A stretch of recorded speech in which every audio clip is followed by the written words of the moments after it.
BNP দোষায় জামাতরে, জামাত দোষায় বিএনপিরে, আবার এনসিপিরেও জামাত বিএনপিরে দোষায়, সরকারের দোষায় আর কি। সরকারের সমালোচনা ভালো করুক, কিন্তু কালকে যে হয়েছে এটা আমরা জানি না, শুধু ফেসবুকে দেখছি যে এদের উপরে আক্রমণ হয়েছে। সংঘাত তো কোনো কাম্য না, একজন আরেকজনের উপরে করো। গণতন্ত্র দেশ, সবারই তো একটা স্বাধীনতা আছে।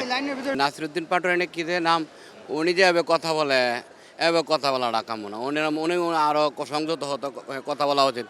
একজন দেশের প্রধানমন্ত্রী বা বিভিন্ন মন্ত্রীদেরকে নিয়ে যে ওই কথা বলে, আর যে আছে কিছু সার্জিস নাকি জানে এগুলো বানা। তবে নাসিরুদ্দিন পাটোয়ারির কথা অত্যন্ত খুব একদম বাজে।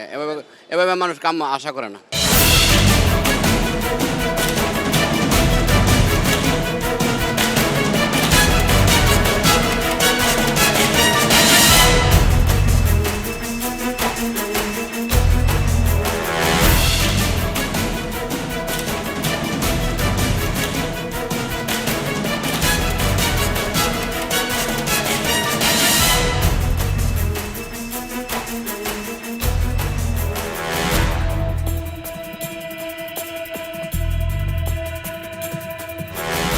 দর্শক শুভেচ্ছা। ২১শে টেলিভিশনের নিয়মিত আয়োজন জনতার কথা অনুষ্ঠানে আপনাদের স্বাগত জানাচ্ছি।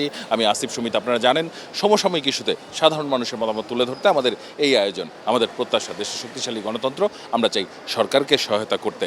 দর্শক, সম্প্রতি এনসিপির কর্মসূচি শেষে সে দলটির নেতৃবৃন্দকে ব্যাপকভাবে মারধর করা হয় এবং এনসিপির বিরুদ্ধে অভিযোগ যে তাদের সিনিয়র নেতৃবৃন্দ এর আগে বিভিন্ন সময় বিরোধী রাজনৈতিক জোটকে নানাভাবে অশ্রাব্য ভাষায় গালিগালাজ করেছে। মূলত রাজনৈতিক দলগুলোর মধ্যে যে এই মতপার্থক্য বা মতভেদ, সেটি এখন সংঘাত সংঘর্ষে গড়িয়েছে।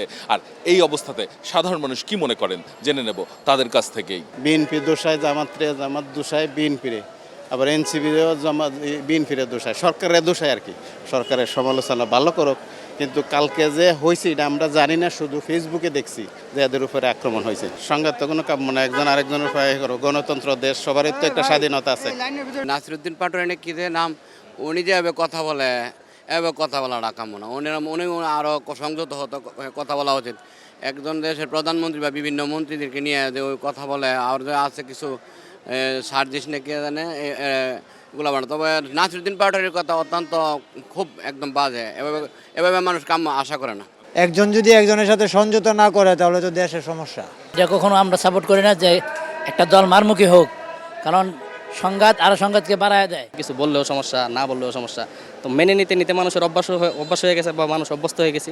তো এজ এ বাংলাদেশি আমরা মেনে নেওয়া ছাড়া কোনো কিছু করার নাই। দেশ বিভাগ আছে, সাধারণ মানুষ বিভাগে আছে। এখন এই আচরণ আমাদের গ্রহণযোগ্য না। আমরা ভালো কিছু চাই, যে ভালো কিছু হোক। এরা যেভাবে চালাইতেছে, যার যার আমলে যেভাবে চলতেছে এইভাবে চলতে আছে। যারাই আছে ভালো করুক আমাদের জন্য, আমরা ভালো চাই। যে দল যাইতেছে সেই দলকে আমরা জনগণ ভালোবাসতেছি। আবার যারা মনে করেন বিরোধী দল করতেছে তাদের অবস্থান যে অবস্থা, আমরা একই অবস্থা। বুঝছেন, এটা এই দেশের পরিস্থিতি ভালো হবে না বলে আমরা আশা করি। সবচেয়ে গুরুত্বপূর্ণ হয়ে যাচ্ছে তাদের ভাষার সংযত করা।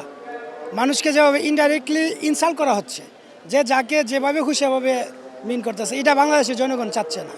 রাজনৈতিক কর্মী হোক আর যেই হোক, মানুষের ভাষাটাকে সংযত করা দরকার। এই এনসিপি যে কয়েকজন বিয়াদ্দব আছে, এদেরকে রুডে ফেলায় পিটানো উচিত। এটা শুভ লক্ষণ নয়। শুভ লক্ষণ হইতে হলে সবাই একযোগে দেশ চালাইতে হবে, অতীত ভুলে নতুন করে আবার দেশটাই গড়তে হবে। বাংলাদেশের রাজনীতিতে তো এগুলো আছেই, তারপরও দেশের সরকারের কিছু ব্যর্থতা এখনও আছে আমাদের মনে হচ্ছে যে না। কারণ সরকার এখনও যে সিন্ডিকেটগুলা, যেই দখলবাজিগুলা, যে চাঁদাবাজিগুলা সঠিক জায়গায় এখনও যেতে পারে না। এবং নেতাকর্মীদেরকে তারা শাসন করতে পারতেছে না, এবং শাসন করলে তারা শুনতেছে না। কেন শুনতেছে না সেটা জানি না আমরা জনগণ। এটা যতদিন না বন্ধ না হবে এই দেশে থেকে যাবে। আমরা চাই যে দেশ যেই চালক অন্তত সুন্দরভাবে সুষ্ঠুভাবে যেন আমাদের দেশটা গড়ে ওঠে। ওরা যদি মারামারি করে তাহলে আমরা সাধারণ পাবলিক যারা আছে আমরা কোথায় যাব? আমরা ওদের কাছ থেকে আমরা শিখতে হইব যে না, মারামারি এরা বয়কট করুক, আমরাও করি। আমরা এগুলো চাই না। আমরা চাই সবাই একসাথে মিলেমিশে থাকি, কীভাবে সুন্দরভাবে দেশ গড়াবে এই চেষ্টা করি। ধৈর্যশীল হতে হবে, অর্থাৎ সবাই সবার জায়গা থেকে কথাগুলা সঠিকভাবে বলতে হবে, মার্জিত ভাষায়। এভাবে উগ্রতার সহিত কথা বললে একে অপরের কাদা চোরাচুরি, এতে আমাদের সম্প্রীতি নষ্ট হবে। পরস্পর বিরোধিতা করবে, বোঝাপড়া ভালো থাকলে হয়তো সংঘাত হবে না, যুক্তিতর্ক থাকবে। এই যা আমি আপনার সাথে যে ব্যবহার করব, আপনার সাথে আরেকজন সেই ব্যবহারই করবো। আমরা আমাদের মধ্যে সহনশীলতার অভাব, এজন্য এই অবস্থা হয়েছে এবং ভবিষ্যতে এই অবস্থা চলতে থাকলে আরও খারাপ হবে দেশের অবস্থা। গণতান্ত্রিকভাবে সবাই রাজনীতি করবে, সবার রাজনীতিক অধিকার প্রতিষ্ঠিত হবে। ভদ্রভাবে রাজনীতি করা উচিত। বিভিন্ন সিনিয়র নেতৃবৃন্দদেরকে নিয়ে সেরা যে অশ্লীল যে আচরণগুলা এটি মুঠো ঠিক না। আমরা সাধারণ পাবলিক যারা ভালো চলতে চাই, খাইতে চাই, যে এমন কোনো কিছুতে দেখি না, দেশের প্রতি ভালো দেখি না।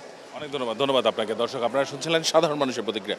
সাধারণ মানুষ কিন্তু তাদের ভাবনাগুলো অসাধারণ, তাদের চিন্তা অনেক সূক্ষ্ম ও গভীর।